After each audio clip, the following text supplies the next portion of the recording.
প্রিয় দর্শক, সবাইকে আমন্ত্রণ জানাচ্ছি আরটিভির নিয়মিত আয়োজন এই মুহূর্তে বাংলাদেশ। সঙ্গে আছি আমি রুবায়াত ফেরদৌস। আজ আমরা আলোচনা করব রাজনীতির মাঠে ফের উত্তাপ। প্রিয় দর্শক, এই বিষয়ে আলোচনার জন্য আমাদের স্টুডিওতে আছেন আওয়ামী লীগ দলীয় সংসদ সদস্য মিস্টার অসীম কুমার উকিল। আপনাকে স্বাগত। আমাদের সঙ্গে আছেন বিএনপির যুগ্ম মহাসচিব সৈয়দ মোয়াজ্জেম হোসেন আলাল। আপনাকে স্বাগত।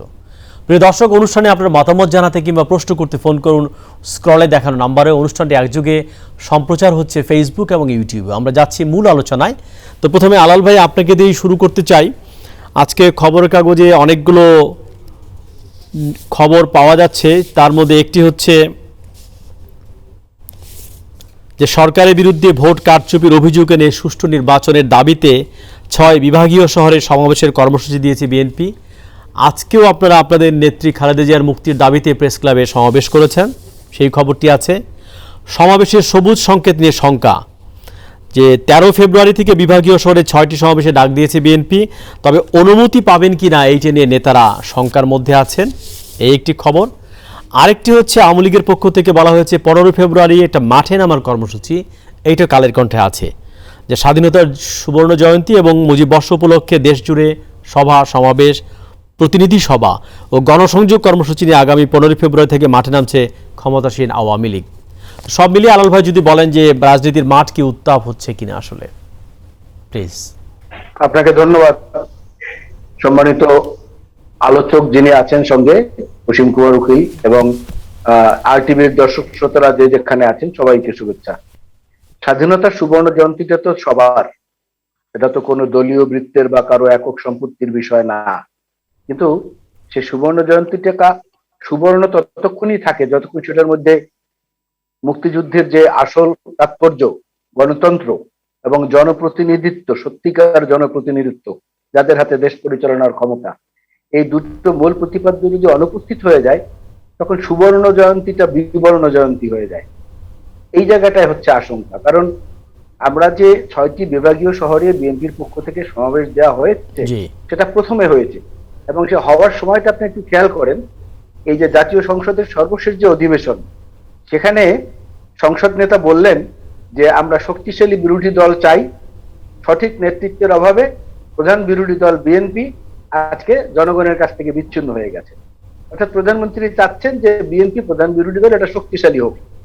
তো বিএনপি একটা কর্মসূচি দিয়েছে ১৩ তারিখ থেকে মার্চ মাসের ৩-৪ তারিখ পর্যন্ত ৬টি বিভাগীয় শহরে। সঙ্গে সঙ্গে পরদিনই ওই শাসক দলের সাধারণ সম্পাদক ওবায়দুল কাদের ভাই তিনি বললেন ১৫ তারিখ থেকে আওয়ামী লীগ কর্মসূচি দিয়েছে, বিএনপি কে কোনো রকমের ছাড় দেওয়া হবে না, যে কোনো অপচেষ্টা দমন করা হবে। কেন ভাই? আপনার নেত্রী বললেন এক কথা, আপনি আবার বলছেন আর এক কথা, তাহলে আমরা যাবো কোথায়? আজকে প্রেস ক্লাবের সামনে সমাবেশও আমরা সেই কথাগুলোই বলেছি। স্বাধীনতার সুবর্ণ জয়ন্তীর এই সময় এসে ৫০ বছর পরে এসেও যদি গণতন্ত্রের জায়গায় আমরা দেখতে পাই যে গণতন্ত্র অনুপস্থিত, রেজিম উপস্থিত, রেজিম এবং গণতন্ত্র তো পরস্পর বিরোধী। এই জন্য আমরা বলবো ওনাদেরকে যে আসলে ইংরেজিতে একটা কথা আছে যে a mistake makes you humble is better than an achievement which makes you arrogant. সরকারের মধ্যে, আওয়ামী লীগের মধ্যে এটা কম, সরকারের মধ্যে আওয়ামী লীগের নির্দেশনায় সম্ভবত অ্যারোগেন্সিটা খুব বেশি বৃদ্ধি পাচ্ছে, যেটা এইসব অ্যাচিভমেন্ট স্থায়ী হয় না, ক্ষণস্থায়ী হয়। সব সরকারের শাসন আমলে এটা দেখা গেছে। বরং মিস্টেকের পরে যদি হাম্বল হয়, সেটা বেটার হয় for the democracy and for the for the sovereignty of the Bangladesh and for the history of the freedom liberation war বাংলাদেশে। সেই দিকে তাদের নজর দেওয়ার জন্য বলবো। কারণ আজকে যে সমস্ত তথ্য উপাত্ত বা যে পরিবেশ তৈরি হয়েছে, আওয়ামী লীগের মতো একটা বর্ধিষ্ণু রাজনৈতিক দল কে চালায়, এটাই তো আজকে বোঝা কষ্ট হয়ে গেছে আমাদের। আলাল ভাই, অনেক ধন্যবাদ, আপনি সঙ্গেই থাকুন, আমি আপনার কাছে আবারও আসবো, আমাদের সময় আছে। আমাদের একজন সংসদ সদস্য আছেন মাননীয় অসীম কুমার উকিল। আপনি যদি বলেন যে ১৩ তারিখে বিএনপির ৬টি বিভাগীয় কর্মসূচি, আজকে তাদের নেত্রীর মুক্তির দাবিতে প্রেস ক্লাবে সমাবেশ, এবং ১৫ ফেব্রুয়ারি হচ্ছে আওয়ামী লীগের সারা দেশব্যাপী কর্মসূচি। অসীম কুমার উকিল এমপি যদি একটু বলেন। আপনাকে ধন্যবাদ। আপনাকে ধন্যবাদ সুন্দর আলোচনায় আমাদেরকে কথা বলার সুযোগ করে দেওয়ার জন্য। সহ আলোচক জনাব মোয়াজ্জেম হোসেন আলালকে স্বাগত। আসলে শুরুটা হচ্ছিল যেটা মূলত হয় আর কি আজকের রাজনীতি, আজকালের রাজনীতি, সেগুলি নিয়ে আমি প্রস্তুতি নিচ্ছিলাম যে আমি গতকাল আমার নির্বাচনী এলাকা থেকে এসেছি। গতকাল সকাল 10টায় আমি নেত্রকোনা সিভিল সার্জন কার্যালয়ে করোনা ভ্যাকসিন নিয়েছি। সেখানে আমাদের নেত্রকোনা 1 আসনের মাননীয় সংসদ সদস্য জনাব মানব মজুমদার ছিলেন, নেত্রকোনা 2 আসনের মাননীয় সংসদ সদস্য মাননীয় সমাজ কল্যাণ প্রতিমন্ত্রী জনাব আশরাফুল খান খসরু ছিলেন, আমি নিজেও ছিলাম। আমরা এই উদ্বোধন অনুষ্ঠান করেছিলাম নেত্রকোনা সিভিল সার্জন কার্যালয়। সেখান থেকে আমি 12টার সময় গেছিলাম আমার নির্বাচন এলাকা আটপাড়া, সেখানে আমি এই ভ্যাকসিন কার্যক্রম উদ্বোধন করেছি এবং বিকেল 3টা আমার আরেকটা নির্বাচনী এলাকা কেন্দ্র উপজেলায় ছিলাম, সেখানে আমার সহধর্মিণীর সহ এটা উদ্বোধন করেছি। আমার সহধর্মিণী সেখানে ভ্যাকসিনও নিয়েছে। আমি আজকে আবার দেখছিলাম, গতকাল বলছিলাম 55+দের জন্য রেজিস্ট্রেশন করে আগাবো, আজকে এটা 40 এক্সট্রাকে 40 করা হয়েছে। আপনাকে অভিনন্দন। আপনি যে ভ্যাকসিন নিয়েছেন কেমন, কোন সিমটম, পার্শ্ব প্রতিক্রিয়া কিছু পাচ্ছেন কিনা? আমি কথাটা বলেছি যে আমি সকাল 10টায় নেত্রকোনা সিভিল সার্জন কার্যালয়ে ভ্যাকসিন নেওয়ার পরে সাথে সাথে আমি আটপাড়া গিয়েছি, সেখানে 1 ঘন্টার একটা প্রোগ্রাম করেছি ভ্যাকসিনের অনুষ্ঠান। তারপর আমি আমার কেন্দ্রে এসেছি, কেন্দ্রে এসে ভ্যাকসিন প্রোগ্রামটা করেছি। সাথে আমার স্ত্রী ছিল, কেন্দ্রতে আমার স্ত্রী নিয়েছে। সেখান থেকে আমার স্ত্রী আবার ত্রিশালে পৌরসভা নির্বাচন চলছে, সেখানে নামলো, 1 ঘন্টা সে মিছিল মিটিং করলো করে রাত্র 12টা থেকে বাসায় এসেছি আর কি না। আজকেও সারাদিন একসাথে কাজকর্ম করেছি। আমি যেটা বলছিলাম যে আজকের আলোচনা এটা, গতকাল যা রেজিস্ট্রেশন ছিল, যা ভ্যাকসিন ছিল, আজকে তার ডাবল হয়েছে। অর্থাৎ মানুষ আস্থার জায়গাগুলি খুঁজে পেয়েছে। যত আলোচনা, যত দ্বিধা দ্বন্দ্ব জনতা ছিল, সবগুলি কাটিয়ে উঠে করোনা ভ্যাকসিন নেওয়ার ক্ষেত্রে সবাই মিলে অগ্রসর হচ্ছে আর কি। এর মধ্যে নিঃসন্দেহে অন্যান্য কর্মসূচি থাকবে, অন্যান্য কর্মসূচি থাকবে না তা না। স্বাধীনতার সুবর্ণ জয়ন্তী 50 বছর পূর্তি পালন করব আমরা, এটা আমার আপনার মুয়াজ্জেম হোসেন আলমের জন্য অত্যন্ত সৌভাগ্যের বিষয়। আমরা 50 বছর পূর্তি পালন করব স্বাধীনতার, সেখানে দাঁড়িয়ে আমরা প্রত্যাশা করবো 75 বছর পূর্তি পালন করবো, 100 বর্ষ পূর্তি পালন করবো। আবার বঙ্গবন্ধুর জন্ম শতবার্ষিকীর অনুষ্ঠানও আছে বছর ধরে। সবকিছু মিলিয়ে আমরা এগিয়ে যাওয়ার কর্মকাণ্ডটা করছি। সেক্ষেত্রে গণতন্ত্র, নিঃসন্দেহে গণতন্ত্র নিয়ে আলোচনাটা করা যাবে, কিন্তু দেশ কাল পাত্র সময় সেঞ্চুরি বিবেচনায় গণতন্ত্রের সংজ্ঞাটাও কেমন পাল্টে যাচ্ছে। আপনার মিয়ানমারে যখন সমস্ত সামাজিক যোগাযোগ মাধ্যম বন্ধ করে দিল, তখন চিন্তা করছিলাম যে কি বিপদে পড়েছে, ওরা কেমন আছে এটাও জানতে পারছেন। আবার আজকে সারাদিন দেখছি যে না, সামাজিক যোগাযোগ মাধ্যমের আম্বারকে তুলে নিয়েছে। মিয়ানমারের রাজধানীর শহরে যে মিছিল দেখেছি, এবং স্পেশালি আসলে পায়ে হাঁটা মানুষ দেখিনি, হোন্ডায় চড়ে 2 জন 3 জন, যেভাবে যতদূর দৃষ্টি যায় ততদূর মিছিল। আবার হ্যাঁ, কোথাও কোনো প্রতিবন্ধকতার সম্মুখীন হয়নি সামরিক জনতা। ওরা কি ভালো হয়ে গেছে? বিষয়টা তা না, সিনারিওটা কিন্তু পাল্টে গেছে। নতুন করে সবকিছু সংজ্ঞায়িত করতে হচ্ছে বলে মনে হচ্ছে। নিঃসন্দেহে বিএনপি তার কর্মসূচি পালন করবে, বিএনপি চেয়ারপারসনের হাতকে শক্তিশালী করার জন্য কাজ করবে, আমরাও আমাদের কাজগুলি করব। এটাই গণতন্ত্রের বিউটি। সংকট নাই আমি তা বলবো না, সংকটগুলি আছে, কিন্তু সংকটগুলি এখন আমি ফোন করেছি রুবাইয়া ফেরদৌসকে, এখন সেই ফোন মুয়াজ্জেম হোসেন আলাল বলতেছে যে আমার কাছে আইসা পড়ছে। এটা তো হয় না, বিষয়গুলি মানে এইরকম কিছু বিষয় হয়ে দাঁড়িয়েছে। তবে আমরা সবাই মিলে আমি কথাটা উদাহরণটা দিলাম এই জন্য, আমি এই প্রথম ইভিএম আমার পৌরসভা নির্বাচন হয়েছে, ভোট দিয়েছি আর কি। ইভিএম এ ভোট দেওয়ার অভিজ্ঞতা থেকে বলছি আর কি। যখন ডক্টর খন্দকার মোশাররফ হোসেন স্যার বলে টিপ দিয়ে একখানা চলে যায় আরেকখানা, উনি ঢাকা বিশ্ববিদ্যালয়ের টিচার, আমরা ফার্স্ট ইয়ারে যখন পড়ি তখন উনি টিচার, উনি বিজ্ঞানের শিক্ষক, পদার্থ বিজ্ঞানের শিক্ষক, আপনি ঢাকা বিশ্ববিদ্যালয়ের শিক্ষক। এখন ঢাকা মানে এটা হিস্ট্রি কিংবা বাংলার যদি একটু কথা বলে বুঝলাম যে একটু মতে ভ্রম হতে পারে, সরি, কিন্তু একজন বিজ্ঞানের শিক্ষক উনি বলতেছেন এই কথা। আমি ইভিএমে ভোট দিয়ে দেখেছি যে বিষয়গুলি কত বিজ্ঞান ভিত্তিক, কত জনকল্যাণমুখী, কত বিতর্ক কমিয়ে এনেছে। সামগ্রিকভাবে পৌরসভা নির্বাচনের বিতর্ক অনেকাংশে কমেছে বিকজ অফ ইভিএম।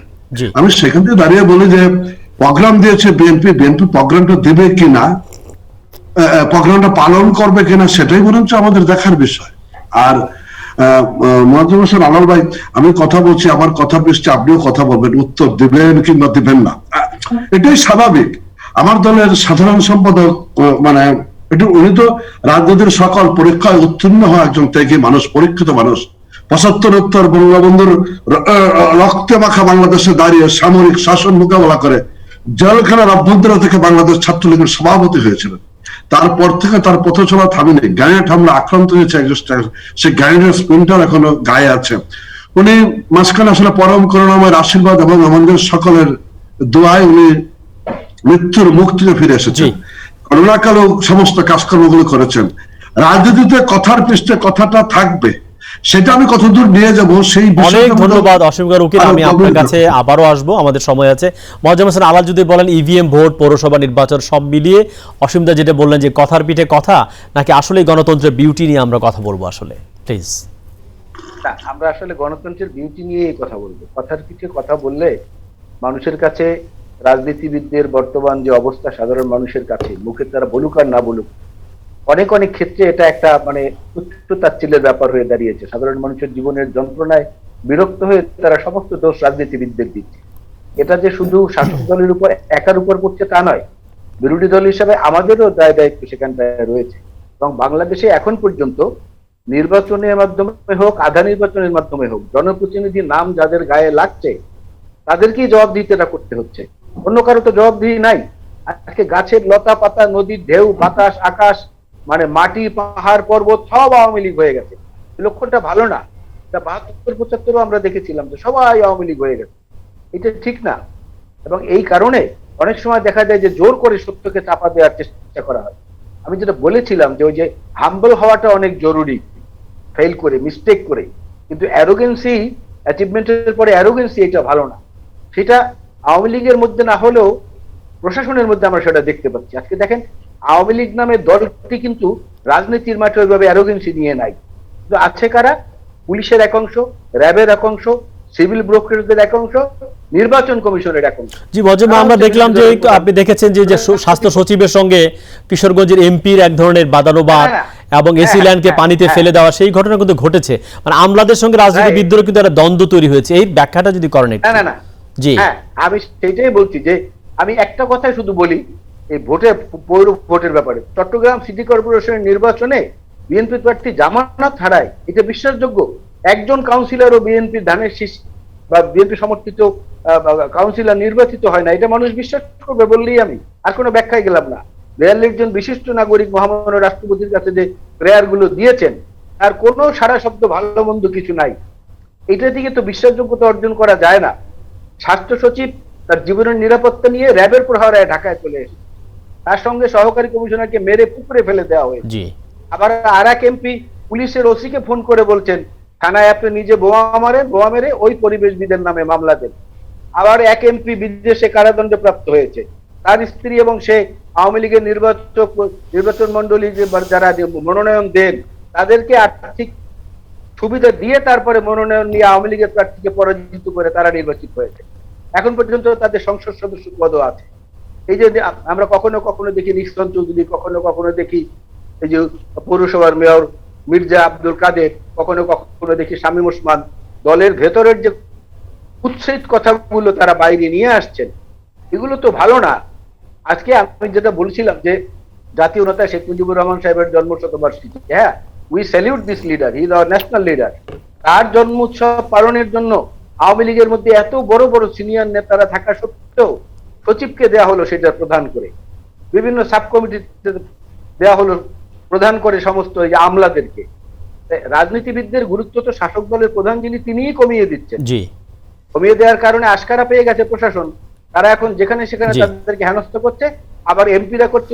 আলাল ভাই, আমি আপনার কাছে আবার আসবো, এই একটু খালি অসীমদার কাছে শুনে আসি আমরা একটু। এই যে আমলা বনাম রাজনীতিবিদদের যেটা দ্বন্দ্ব, অসীমদা একটু যদি বলেন যে ওই সেইখানকার উপজেলা আওয়ামী লীগের সভাপতি আবার স্বাস্থ্য সচিবকে পার্সোনা নন গ্রাটা, পিএনজি যেটা আমরা বলি, অবাঞ্ছিত ঘোষণা করেছে, এসিল্যান্ডকে পানিতে ফেলে দেওয়া হয়েছে, এবং বলা হচ্ছে যে এমপিকে না জানিয়ে স্বাস্থ্য সচিব সেখানে কমিউনিটি হাসপাতাল করছেন।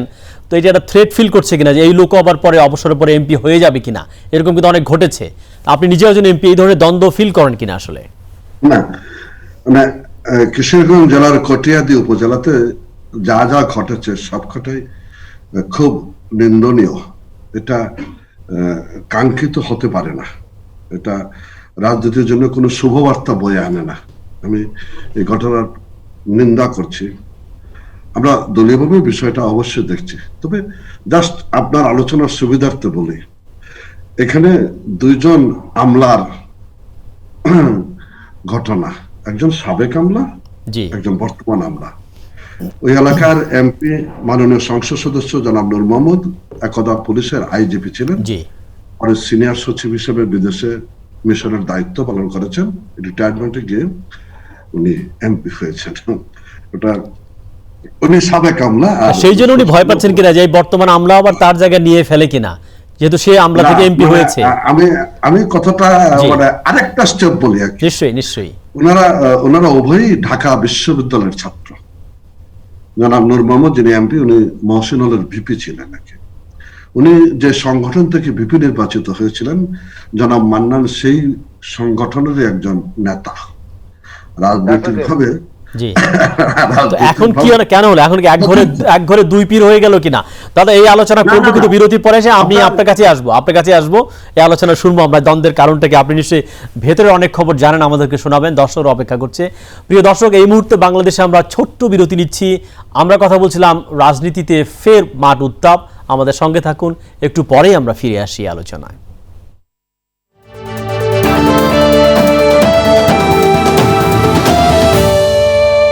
প্রিয় দর্শক, বিরতির পর আবারও স্বাগত RTVর নিয়মিত আয়োজন এই মুহূর্তে বাংলাদেশ দেখবার জন্য। সঙ্গে আছে আমি রুবায়েত ফেরদৌস। আমরা কথা বলছিলাম রাজনীতিতে ফের উত্তাপ। আমাদের সঙ্গে আছেন আওয়ামী লীগ দলীয় সংসদ সদস্য মিস্টার অসীম কুমার উকিল এবং বিএনপির যুগ্ম মহাসচিব সৈয়দ মোয়াজ্জেম হোসেন আলাল। বিরতির আগে খানিকক্ষণ কথা আমরা বলেছি, বিরতির পরে অসীমদা আপনার জন্য একটা প্রশ্ন ছিল, এটা শেষ করতে পারেননি। আপনি বলছিলেন যে রাজনীতিবিদ আমলা না, দুজনই একজন সাবেক এবং বর্তমান আমলা। আর আমাদের কাছে মনে হয় এটা খুব অস্বাভাবিক তা না। রাজনীতি করব, আমলারা আসবেন না। ভারতের মনমোহন সিং প্রধানমন্ত্রী ছিলেন, তার আগে তিনি স্টেট ব্যাংক অফ ইন্ডিয়ার গভর্নর ছিলেন, তার আগে উনি বিভিন্ন পর্যায়ে দায়িত্ব পালন করেছেন। থাকবে যার যেটুকু প্রয়োজন, কথা হচ্ছে ওটা পলিটিক্সের নিয়ন্ত্রণে আনার ক্ষেত্রে কিছু সমস্যা হচ্ছে, বাট আমরা মনে করি এটা কভার করতে পারবো।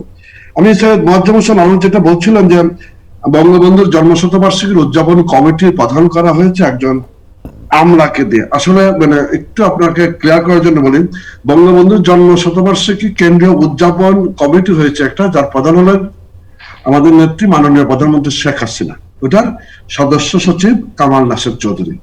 আরেকটি বাস্তবায়ন কমিটি হয়েছে, একটা উদযাপন কমিটি, একটা বাস্তবায়ন কমিটি। বাস্তবায়ন কমিটির প্রধান হচ্ছেন অধ্যাপক রফিকুল ইসলাম স্যার, ঢাকা বিশ্ববিদ্যালয়ের বাংলা বিভাগের টিচার। ওইটারও সদস্য সচিব কামাল নাসির চৌধুরী। নিঃসন্দেহে কামাল নাসির চৌধুরী একজন আমলা। ও কামাল নাসির চৌধুরী একজন কবি, আমাদের ছাত্রলীগের দলীয় সঙ্গীতের রচয়িতা। উনি ঢাকা বিশ্ববিদ্যালয়ের ডাকসুর মেম্বার ছিলেন।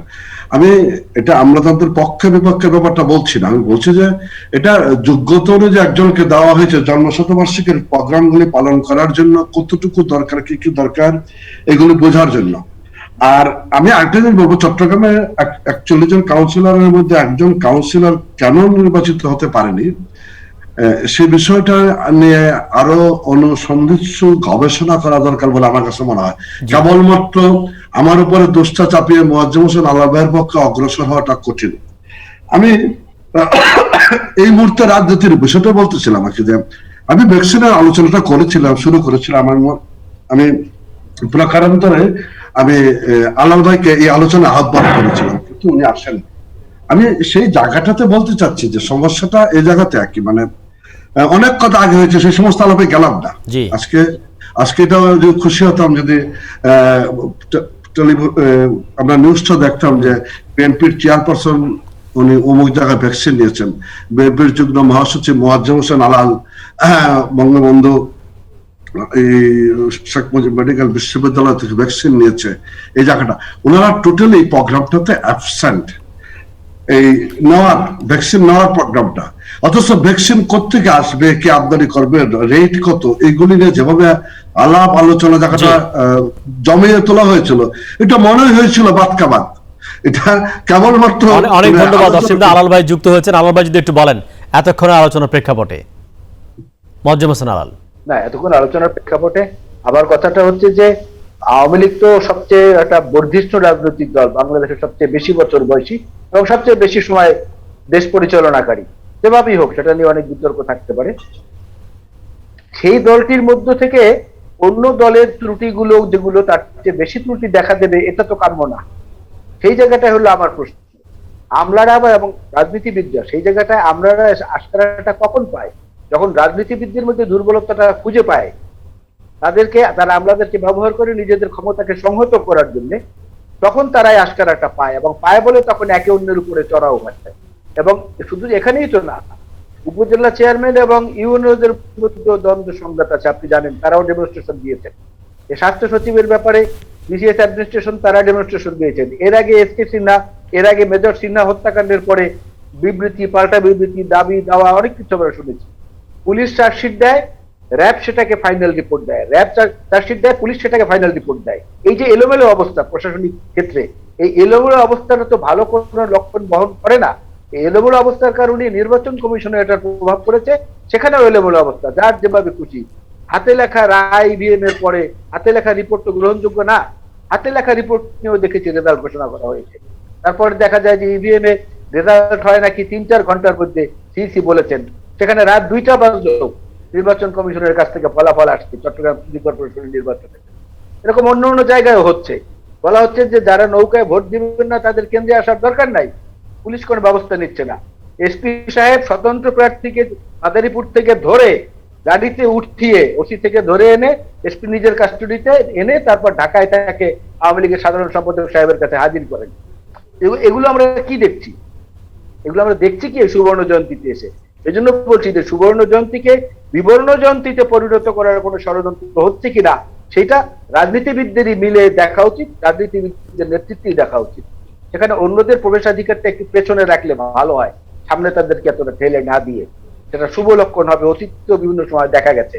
কারণ যারা ওই সময় পাকিস্তান আমলে ডিসি এডিসি হিসাবে কাজ করেছেন, রাজাকার রিক্রুট করেছেন, আল শামস আল বদরদেরকে রিক্রুট করেছেন, ট্রেনিং দিয়েছেন, ডিসি অফিস থেকে ফান্ড দিয়েছেন, তারা অনেকে এই আওয়ামী লীগের সময় মন্ত্রিত্ব পেয়েছে, আওয়ামী লীগের সময় বড় পদ পেয়েছে, এমপি হয়েছে, এখন এমপি আছে, এরকম লোকেরাও আছে।